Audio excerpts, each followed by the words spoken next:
Mgeu. Rila hitwa man. Yo manano. Isiwana sikasibuya matimba. Tshamela ro rila masiku hinkwawo a ku tiva wena. U ndleka yini? Hey, ya vutomi bya tika. Ha, u tikela hi vutomi u ri tsana na so. Wa mama. Phewa mama we. Vutomi gwinya. Tsona timhaka ta kona man. So ku ndleka yini hi wena u ri tsana nambi hina vakhalabya man handle ku rile ni stress free. Va ni khomi kahle le ni tshamaka kona. Tolo na madyambu ni tshikiweni na. U tshikiwini? Eish. Mara no u nga heli mbilu. Xi ta tlhe xi ku khoma. Xi nga tlhe xi ku khoma. Ni vula ku ni tshikiweni. U ta ni tekisa swin'wana. Tshikiwe hi munhu.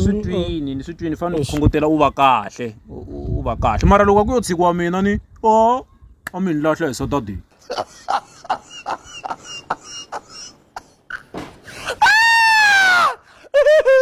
Na n'wina vhela swo boha mi lahla na vhela mi tshama kwele ko sata a mi ta tlela kwihi phela n'wina wa n'wina loko va mi tshika mi ya tlela kwihi. What are you saying? Loko vo mi tshika n'wina se hi fanele mi donetela tiko leri hinkwaro leyiwani ku ri n'wina mi kota ku tlela mi dyini. R5. Phela mi ni kecha ngopfu swi nga endlaka loko xo ni tshika ni hundza misaveni. Yo manano. Ende xidumbu xi nga yi kaya xi ta fikela kwala ni tshamaka kona. Loko loko vusati. Ku vusati. A mutini wa mukhegulu. Ku ni cheka karhi laha ni ta famba futhi leswaku hi nga ku ni ta boha hi karhi se ri sungula ku khidzimbela.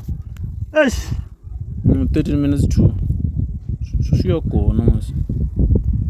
Sugar please twisisa leswi ni ku byelaka no kombela yo Ye vanyana ni la ta kota ku twisisa ku ndleka yini la.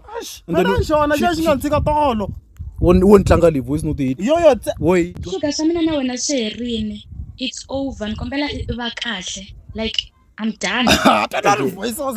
xi na voice ya kahle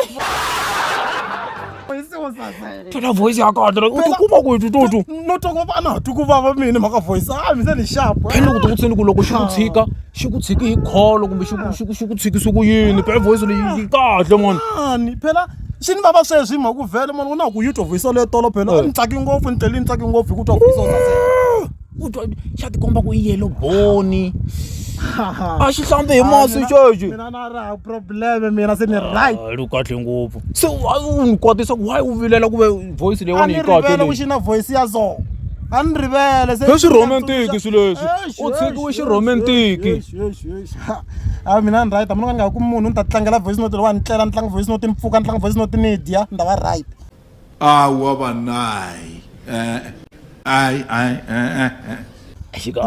foni ya mina phela yina hi famba hi vanhu vo saseka hina hi dila hi vanhu vo saseka hloma